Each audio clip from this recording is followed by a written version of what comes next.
BBC Sounds. Music, radio, podcasts. A quick warning, this episode features strong language.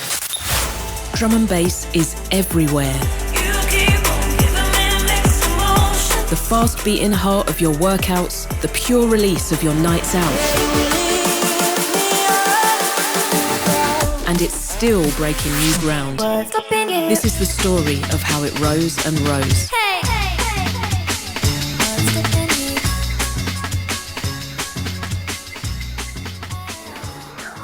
I'm DJ Flight, and you're listening to Turn It Up, a short history of drum and bass. Episode 3, D&B Pops.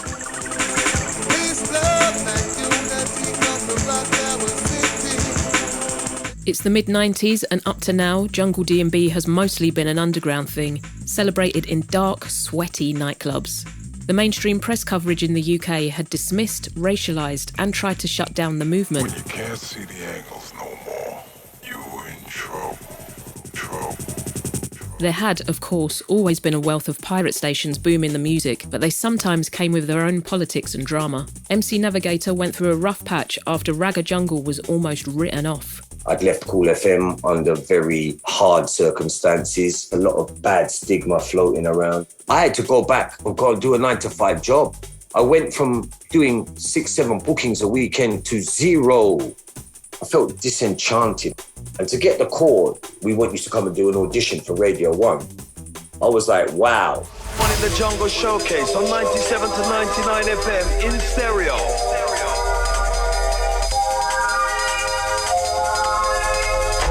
That's right, massive jungle nationwide across the UK with a guy called Gerald rinsing out the rhythms of 95 alongside myself, MC Navigator, as we rock it up. The 1995 launch of BBC Radio 1's One in the Jungle show was a milestone moment in the recognition of this scene. DJ Storm, co-founder of Metalheadz. One in the Jungle was really exciting. We're being accepted by this big corporation that doesn't always accept everything. And it took them some time, but they got there in the end. We're on national radio now. In Radio 1, D&B found a home above board. The pillars of the scene were all present, spreading the word to new and old ears, suddenly legitimised. One in the Jungle, alongside the release of Goldie's album, Timeless, seemed to signify a tipping point. Timeless was the first million-selling drum and bass record, and, more importantly, it was a masterpiece. Fans and critics alike loved it. They also loved Goldie. He was charismatic. He looked different. People loved to do the whole sit him in a chair and chain him up and, the gold teeth. Timeless was the first sign that D&B might be marketable, that this underground culture might shift some real units. Something changed. DJ Mag's Carl Loban. In the wake of the success of Goldie and the Timeless album, it seemed like there was a plethora of major labels looking to scoop up the next big drum and bass star, and pretty much every major seemed to sign their own artists. Lemon D and Dillinger was signed, and Photech and Source Direct by Virgin, and Ronnie Size Represent through a subsidiary of Mercury Records. At this same time, over in Bristol, a new spin on D&B had been taking shape. Once we heard the Bristol sound, it was so exciting because you were like, oh my God, what are they going to do with the bass line this time? The very forefront of the Bristol scene was Ronnie Size and his band, Represent. I saw Represent play live quite early on at Essential Festival in North London. An incredible show. Even the way they entered the stage was different. It felt totally fresh. Honor Lee was Represent's songwriter and frontwoman. At the beginning, I think they wanted to keep this little mysterious vibe. So they'd come out with their hoods up, and obviously the crowd are like, oh, what's going on? And then they'd start playing some notes on their keyboards, and then the drums would start, the bass would start. It was just electric, And I just remember there being a lot of love and always being surprised. How did this many people know about us? Brian G, label runner at V Recordings, put out some of Ronnie Size's earliest releases, but Represent was something else. I don't think I've been excited by a live drum and bass as much as Represent, and there's been quite a few, and they're good, but when Represent was on form and you started to hear Honor Lee singing, and when you heard them live, oh my God. It was one of those intuitive combinations, one of those really magical relationships that you can only really hope for once in a lifetime. Melodic, logic, ties, limericks to raw forms to form new forms of mood for you to root on into millennium. swing like pendulum, pure soul maximum. Ronnie Size and Represent were always destined to grow bigger. For their debut album, they signed to a major label offshoot called Talking Loud. Even their old boss at V Recordings couldn't begrudge them that. What Talking Loud did, we could have never have done for them. The investment that Talking Loud put into making Represent and what Represent managed to go on and do. If Goldie gave drum and bass its first classic album in '95 with Timeless, Ronnie and Represent gave the music its second. Fittingly, the album was called New Forms. I remember the Mercury Music Award night. I remember not knowing what it was, never heard of it, because I wasn't in music for any reason apart from by sang. I wrote poetry from a very early age. So, you know, when someone said, oh, we've been nominated for this prize, I'm like, oh, great. I mean, I was there literally for the free dinner. People were interviewing us saying, who do you think is going to win? And I was just flippantly just having a laugh and saying, we are, you know. Welcome to the 6th Annual Mercury Music Prize. D&B at the UK's most esteemed music award, the genre's founding father, Fabio, remembers it as a very big deal. They were up against Spice World. Spice Girls were so big.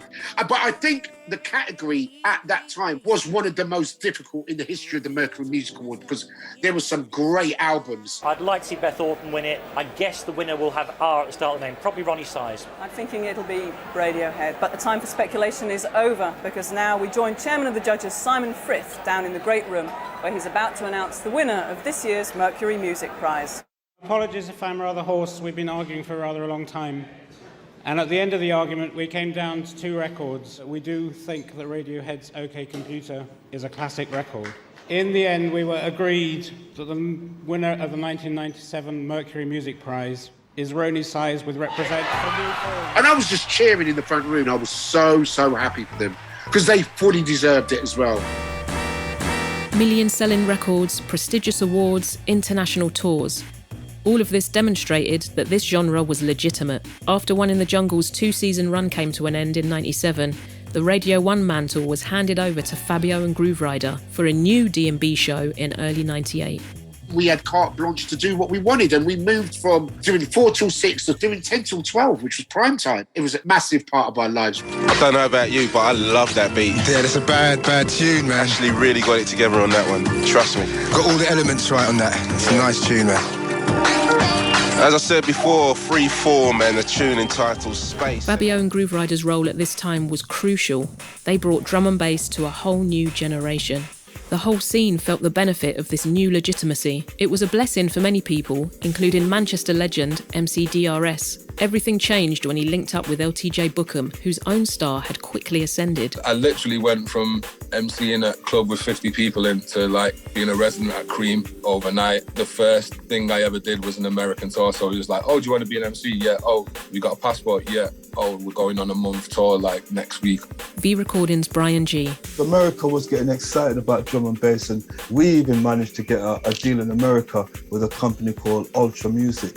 And we had a residency at a club called Twilo. It's one of the biggest clubs in New York. So we were big dogs at that time there, right? There was so much more people from all different genres just wanting to get to know drum and bass. All stars and influential people, Jamie Foxx and all these people turning up because it was like the new thing. For those who'd been there since the start, there was something quite novel about this newfound success. Fabio.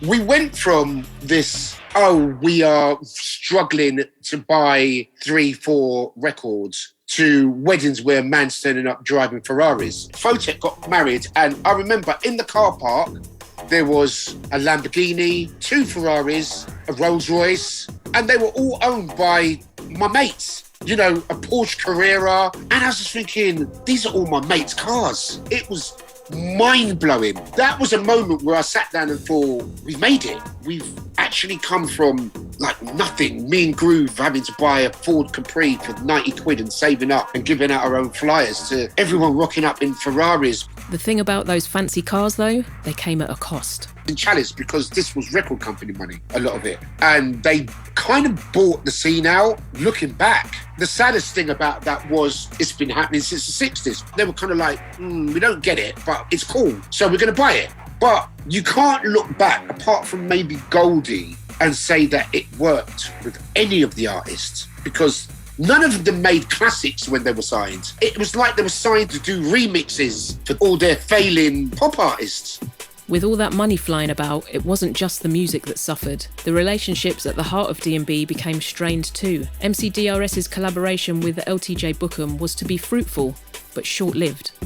People went from 500 white labels doing a few raves in the UK literally overnight to being millionaires, and like all these commitments and tours and licensing deals in different areas and so much crazy stuff. That's what I said to Bukem. The whole situation came to a sticky end, but I told him a while ago, I'm not mad at you. If I was 20 odd and trying to handle a millions of pound industry, you know, I don't hold nothing against these people. You know, we're young black men, not trained in business, just out here trying to do a thing. So I spent a lot of years sort of pointing fingers and being bitter, but when I think about it, he did the best he could. That's it. Whatever else was going on in the scene, one relationship that stayed tight throughout was DJ Storm and Chemistry. In the midst of this huge D&B boom, they continued to thrive. We were in Miami and Ego said, these guys are here from Germany. They've been trying to get hold of you for 2 years to do this mix for them. That mix was for K7's now legendary DJ Kicks series. We were like, okay. And we actually were going to be able to give our guys actual money for their tunes, which was, again, a whole different concept at that point. Money wasn't always easy to come by in the drum and bass scene making tunes. With underground labels, you know, it was hard to survive. Now, Storm and Chemistry's DJ Kicks mix was huge, really huge. When we got to Hamburg, there were life-size Chemistry and Storms on the lamppost. Kemi was like, oh no, oh God, we've made it. Look, we're on all the lampposts. The duo toured all over the world. Japan, Australia, New Zealand, the States. It felt like a victory lap, but they returned in a strange mood. I mean, we'd literally just got back from the America tour. Both of us had this weird feeling. I mean, Kemi came out of the toilet and we both said it together, someone's going to die.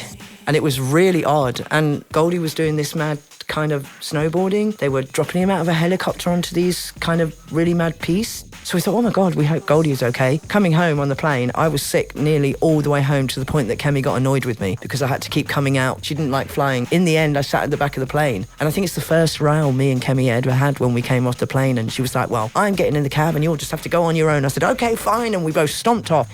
We didn't speak all that night. And then I'd got a message on my home phone answer machine saying, hi, it's your shit mate here. I don't know what happened, but give me a call, yeah? And then I called her back. Yeah, it's the other shit half of Chemistry and Storm. Don't know what happened. I said, we're obviously feeling something. So anyway, I go to her house. And I mean, we were exhausted. It was literally the next day.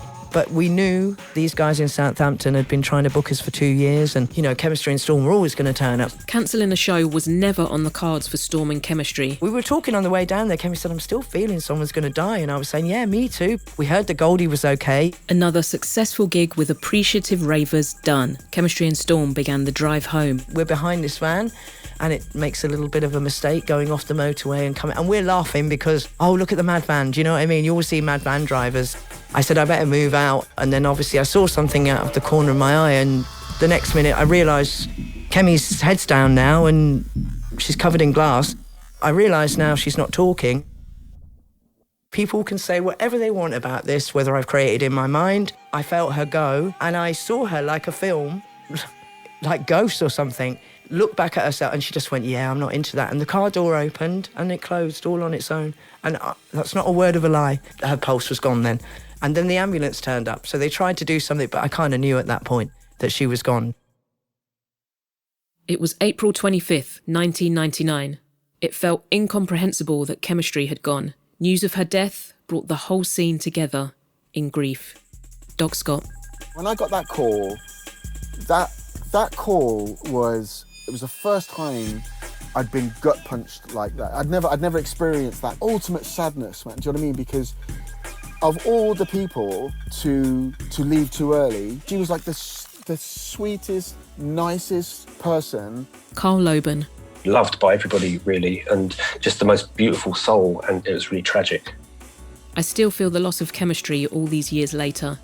She was so kind and supportive when I first started my journey as DJ Flight back in '97. I probably wouldn't have even started if it wasn't for Kemi's presence. We were on the edge of a new millennium, but missing one of the scene's most vibrant champions. This was a genre that always kept moving. In fact, momentum kept it alive. So what was the next move? You've been listening to Turn It Up, a short history of drum and bass with me, DJ Flight. Hit subscribe now to get the latest episodes as soon as they drop.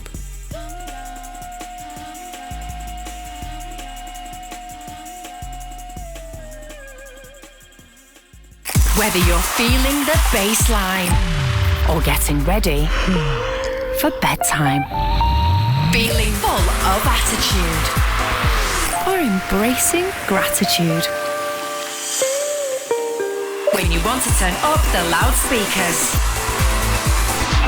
or happy just being a chill seeker, Radio 1 Dance, Radio 1 Relax. Flip your vibe with 2 streams only on